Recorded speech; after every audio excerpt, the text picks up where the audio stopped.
En 2025, l'industrie automobile traverse une crise de fiabilité sans précédent. Derrière les promesses marketing et les campagnes publicitaires léchées se cachent des réalités techniques inquiétantes.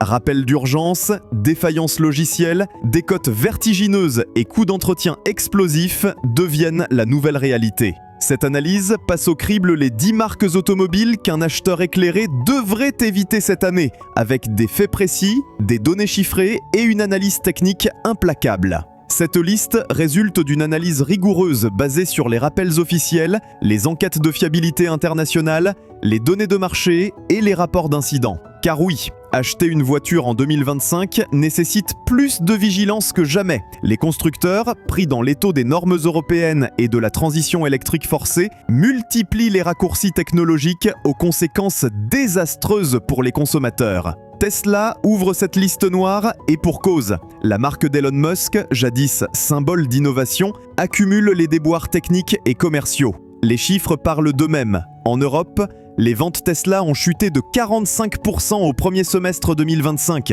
réduisant sa part de marché à un dérisoire 0,7%. Au Royaume-Uni, la dégringolade atteint 60% en juillet, 55% en Allemagne selon le Financial Times. Mais comment en est-on arrivé là ? Comment une marque valorisée 800 milliards de dollars peut-elle livrer des véhicules si défaillants ? Cette chute n'est pas accidentelle. Mais que se passe-t-il vraiment dans les usines Tesla ? Techniquement, Tesla accumule les problèmes critiques. Le freinage fantôme, phénomène d'activation intempestive du freinage automatique, fait l'objet d'enquêtes aux États-Unis par la NHTSA et en Allemagne par le KBA. Imaginez rouler à 140 km/h sur autoroute quand votre Model 3 freine brutalement à 96 sans raison apparente. C'est exactement ce qui s'est produit en Allemagne, poussant un tribunal à déclarer l'autopilote défectueux. Les pannes de batterie 12 volts représentent le problème numéro 1 selon l'ADAC allemand. Cette défaillance, apparemment anodine, paralyse complètement le véhicule, incapable de démarrer ou même d'ouvrir les portes électriques. Les bugs logiciels de conduite assistée se multiplient, notamment sur les véhicules équipés du nouveau hardware 4, défaillant dès les premiers kilomètres. Ces systèmes, censés révolutionner la conduite, deviennent des pièges technologiques pour leurs propriétaires. Financièrement, Tesla devient toxique. Les modèles 3 et Y perdent 30 à 50% de leur valeur en 3 ans seulement. Un modèle 3 acheté 60 000 € en 2021 se négocie aujourd'hui autour de 30 000 €, créant un gouffre financier pour les premiers acheteurs. Cette décote catastrophique s'explique par l'évolution rapide des technologies, les baisses de prix constructeurs et la perte de confiance des consommateurs. MG, filiale du géant chinois SAIC, incarne parfaitement la stratégie du low-cost superficiel. Derrière des prix d'appel agressifs se cache une réalité technique préoccupante. L'enquête Wattcar révèle que 30% des propriétaires MG rencontrent des pannes, un taux alarmant pour des véhicules récents. Cette statistique cache une réalité encore plus sombre pour les utilisateurs quotidiens. Le rappel du MGHS en mai 2023 illustre ces dérives qualité. 5100 véhicules étaient concernés par un défaut de masse du système de chauffage PTC, créant un risque d'incendie. Plus récemment, la MG4, pourtant présentée comme le fer de lance électrique de la marque, accumule les problèmes électroniques. L'ADAC allemand recense 22,4 pannes pour 1000 véhicules, un taux particulièrement élevé pour un modèle électrique récent. L'électronique capricieuse des MG pose des problèmes quotidiens. Écran qui redémarre intempestivement, alertes erronées de coffre ouvert, système de recharge défaillant. 68% des véhicules passent plus d'une semaine en atelier lors d'une réparation et seulement 55% des interventions sont couvertes par la garantie. Les pièces détachées commandées depuis la Chine génèrent des délais d'immobilisation insupportables pour un usage quotidien. Certains propriétaires attendent plus de 2 mois pour un simple écran défaillant. Peugeot mérite sa place dans cette liste pour ses moteurs PureTech, véritable catastrophe industrielle. Ces 3 cylindres turbo 1,2 litres, présents depuis 2012 sur les 208, 2008, 308 et autres modèles du groupe, souffrent d'un défaut générique de courroie de distribution humide, bain d'huile. Cette courroie, censée durer toute la vie du moteur selon Peugeot, s'effrite prématurément, entraînant des pannes brutales et des casses moteurs sans signe avant-coureur. Les rapports techniques convergent. Surconsommation d'huile, pouvant atteindre 1 litre pour 1000 km, bruits anormaux, perte de puissance soudaine. Quand la courroie lâche, c'est la casse assurée. avec des factures de réparation oscillant entre 3 000 et 8 000 euros. En 2024, 68 000 véhicules ont été rappelés pour des problèmes d'injecteurs de refroidissement huile défectueux, créant un risque d'incendie. La campagne de rappel s'est étendue en 2025 aux fuites de conduite haute pression entre pompes et rails d'injection, touchant les 208, 308, 408, 2008, 3008 et 5008 produits entre 2022 et 2025. L'hybridation ne sauve pas Peugeot de ses turpitudes. L'électrique 208 souffre de chargeurs embarqués défaillants, refusant la charge ou perdant la communication avec les bornes. Les versions PHEV accumulent les rappels pour défaut de batterie haute tension, témoignant d'une maîtrise technologique insuffisante de l'électrification. Citroën partage les tares techniques de Peugeot, son cousin du groupe Stellantis, tout en ajoutant ses propres spécificités inquiétantes. Les mêmes moteurs PureTech et Blue HDI défaillants équipent les C3, C4 et C5 Aircross avec des conséquences identiques pour les utilisateurs. Mais Citroën traîne un boulet supplémentaire avec le scandale des airbags Takata. 1 700 000 véhicules Citroën sont concernés par ces airbags potentiellement mortels dont la charge explosive se dégrade avec le temps et l'humidité. Un décès a déjà été confirmé en Guadeloupe et de nombreux airbags n'ont toujours pas été remplacés, particulièrement dans les départements d'outre-mer. Cette négligence sécuritaire, associée au rappel récent sur les systèmes hybrides du C5 Aircross, illustre une gestion calamiteuse de la qualité. La stratégie de Citroën de proposer des véhicules à prix doux se traduit par une décote accélérée, particulièrement sur les versions électrifiées. L'électrique C4, lancé avec grand renfort de communication, peine à conserver sa valeur face aux problèmes récurrents de software et à une concurrence chinoise toujours plus agressive.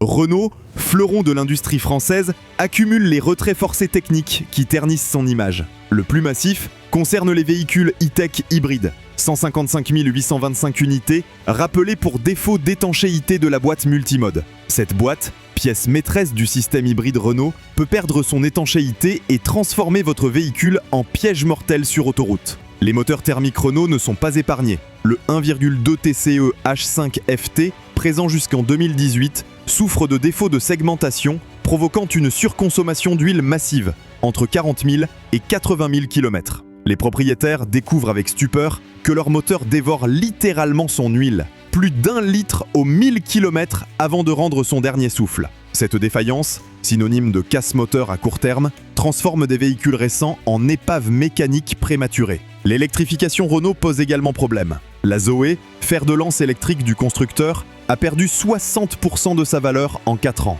Un véhicule, vendu 33 000 € en 2020, se négocie aujourd'hui entre 8 000 et 12 000 €, créant une hécatombe financière pour les premiers adopteurs. Les récentes Renault 5 et Alpine A290 électriques subissent déjà des rappels pour reprogrammation de l'onduleur moteur, révélant des problèmes de mise au point électronique. Ford détient le record absolu des retraits forcés automobiles en 2025 avec 103 campagnes officielles, pulvérisant le précédent record de 77. Cette inflation de rappel témoigne d'une dégradation générale de la qualité Ford, particulièrement criante sur les modèles hybrides et électrifiés. Mais comment un constructeur centenaire peut-il accumuler autant d'anomalies ? Le Kuga, hybride et hybride rechargeable, cristallise ces problèmes. Des risques d'incendie de batterie ont conduit Ford à recommander de ne plus recharger les versions PHEV et de privilégier le mode thermique uniquement. 312 000 véhicules ont été rappelés pour défaillance du module de freinage électronique, pouvant entraîner une perte totale de l'assistance freinage. 355 000 autres véhicules souffrent de défauts d'affichage du panneau d'instruments nécessitant des mises à jour logicielles. Le moteur 1,0 EcoBoost présent sur Puma et Fiesta reproduit les erreurs du downsizing excessif avec sa courroie de distribution humide, sujette à dégradation prématurée. Le F150 PowerBoost hybride atteint des sommets de médiocrité, avec une note de fiabilité de 7 sur 100 selon Consumer Reports, témoignant d'une électrification bâclée sur le segment crucial des pick-ups américains. Volkswagen, malgré sa réputation de sérieux germanique, accumule les déboires techniques liés à sa précipitation vers l'électrification.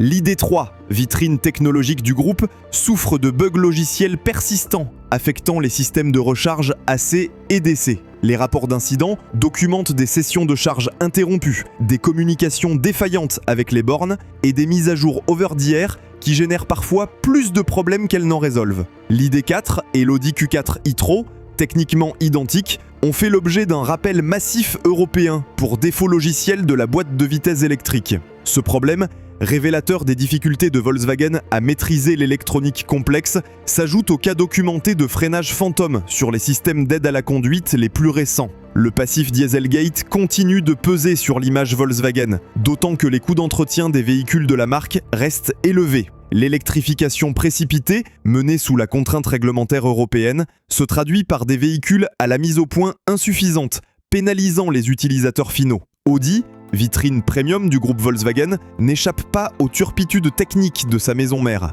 Le rappel du Q5 pour risque d'incendie, avec 11 cas confirmés, illustre des défauts de conception inacceptables sur un modèle haut de gamme. 89 417 véhicules sont concernés par ce rappel majeur, révélant l'ampleur du problème. Le Q4 e-tron partage les anomalies logicielles de l'ID4 Volkswagen, démontrant que le vernis premium ne suffit pas à masquer les défaillances techniques fondamentales. Les systèmes d'aide à la conduite, Audi présente également des sensibilités au freinage fantôme, particulièrement problématiques sur autoroute. Les coûts d'entretien Audi restent prohibitifs et la valeur résiduelle des modèles électriques s'effrite face à une concurrence toujours plus agressive. La stratégie d'électrification accélérée d'Audi, menée sous contrainte réglementaire, se traduit par une multiplication des aléas techniques aux frais des clients. Volvo, pourtant réputé pour sa sécurité légendaire, connaît des problèmes inquiétants sur ses modèles électrifiés. Le cas le plus spectaculaire concerne le XC90 Recharge PHEV qui a subi des accélérations incontrôlées après une mise à jour logicielle en mai 2025. 11 500 véhicules étaient concernés, dont 600 n'ont toujours pas reçu le correctif. Ce problème révèle la dépendance dangereuse aux mises à jour over-the-air. Une simple modification logicielle a compromis le système de freinage régénératif, transformant des véhicules sécurisés en danger public potentiel. Cette dérive technologique, où le software prime sur la mécanique éprouvée, illustre parfaitement les dérives de l'industrie automobile moderne. Les modèles T8 Recharge de Volvo, association complexe entre moteur thermique et électrique, multiplient les sources de panne potentielles.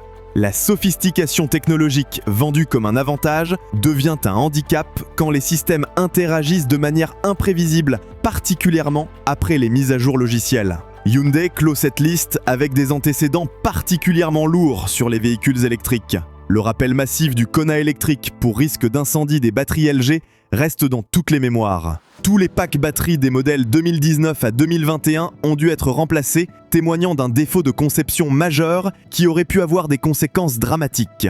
Ioniq 5, nouveau fer de lance électrique d'Hyundai, présente un taux de panne de 22,4 pour 1000 véhicules selon l'ADAC, particulièrement élevé pour un modèle récent. Les tests d'autonomie réelle, menés en 2025, révèlent des écarts significatifs avec les valeurs constructeurs, alimentant la défiance des consommateurs envers les promesses marketing. La garantie de 5 ans d'Hyundai, argument commercial majeur, ne compense pas la perte de confiance liée au rappel batterie. Les infrastructures de recharge spécifiques nécessaires pour exploiter les capacités de charge rapide des modèles récents restent insuffisamment développées, limitant l'usage réel des véhicules. Cette analyse impitoyable des 10 marques à éviter en 2025 révèle une industrie automobile au bord du gouffre. La transition électrique forcée, menée sous la contrainte des réglementations européennes, pousse les constructeurs à commercialiser des véhicules à la mise au point insuffisante.